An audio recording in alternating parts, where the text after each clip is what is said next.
Hoffenheim's 21-year-old versatile forward Maximilian Bayer is a name who's pretty much come out of nowhere as potentially someone who United may consider for this summer, with him having a £27.5 million release clause. In terms of what kind of forward he is, it's hard to fully nail him down on first glance, as his slightly tall, languid build means that he comes off as deceptively quick, a threat when running in behind the back line or running at them, as he not only has elite level technique and ball control but seems a lot more decisive in 1v1 situations compared to someone like Garnacho, who relies a lot more on acceleration and a quick change of direction to beat his man, whereas Bayer is a lot more considered and capable of using disguise in his technique to skillfully wrong foot and drive past a defender, and so Bayer could definitely play from the left with Højlund as a centre forward. He's not as blistering in terms of his runs in behind as Rashford, but certainly is better technically when it comes to his dribbling vision and passing around the box. See, unlike Garnacho and Rashford, Bayer's game isn't heavily reliant on having the space in behind to run into, or space to carry the ball forward, as he also possesses a technical ability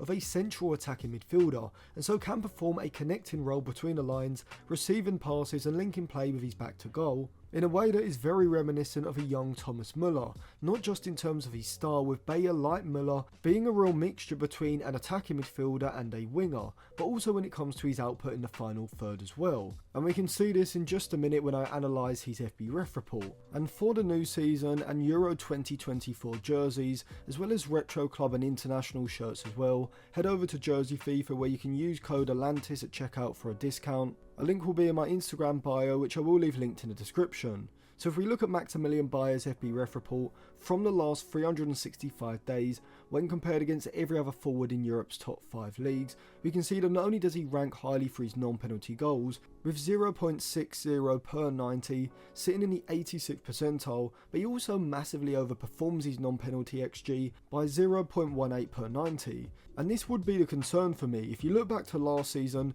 you can see that whilst he was on loan at Hanover in the Bundesliga 2, not only did he have a non-penalty XG which was almost half per 90 as what it is this season, but he also wasn't massively overperforming his non-penalty XG, seeing him record a non-penalty goal rate per 90 of less than half of what it was this season. And so with this goal scoring form being from just one season, you do have to raise a question as to what sort of output Bayer would produce in a different system and side in the Premier League next season, with his non-penalty XG overperformance likely not sustainable long term. But to be fair, he is only 21, 22 in October, and so the fact that he has massively improved over the course of one season in terms of his goal output isn't as big an issue as it would have been if he was 25 or 26. And even if you assume a slight drop off from his current scoring rate, which saw him pick up 16 goals in 33 Bundesliga games, his overall game is good enough to where he isn't as highly reliant on his goal scoring as I think Rashford is. I don't think he's the sort of player who's going to come in and in a few seasons be one of the best attackers in the league, but I do think he can come in and contribute in a similar way to Kai Havertz, with Bayer, like the Arsenal man, being a typical German attacking midfielder, not having as much finesse and creativity as an Odegaard or a Fernandes,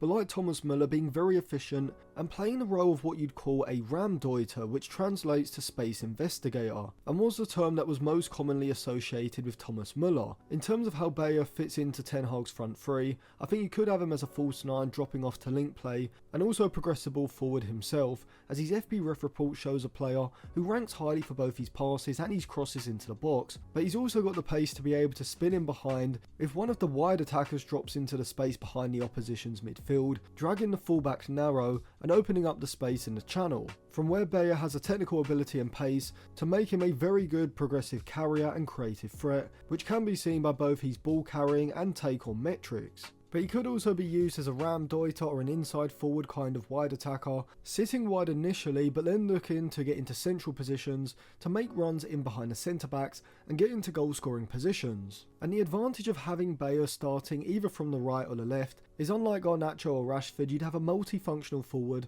who can operate in different areas, whether it's between the lines in space, receiving the ball in a congested zone with his back to goal, or through his movement ahead of the centre forward. And so from a tactical point of view, I do like the addition of Bayer, as it would give Ten Hag a lot more versatility in the forward line. But I'm just sceptical about whether Bayer is at the level, or even has a potential, to be a starter long term in a side challenging for the title, or whether he's more of a squad player who can provide goals off of the bench and versatility to fill multiple roles across that front line. He has a £27.5 million release clause that reportedly expires at the end of June, and whilst I do think it is good value for money, and Bayo could be a good addition to the squad, I don't think he's good enough currently to be Marcus Rashford's replacement. So let me know what you think of Bayo in the comment section, and you can check the description for my Patreon and other videos as well.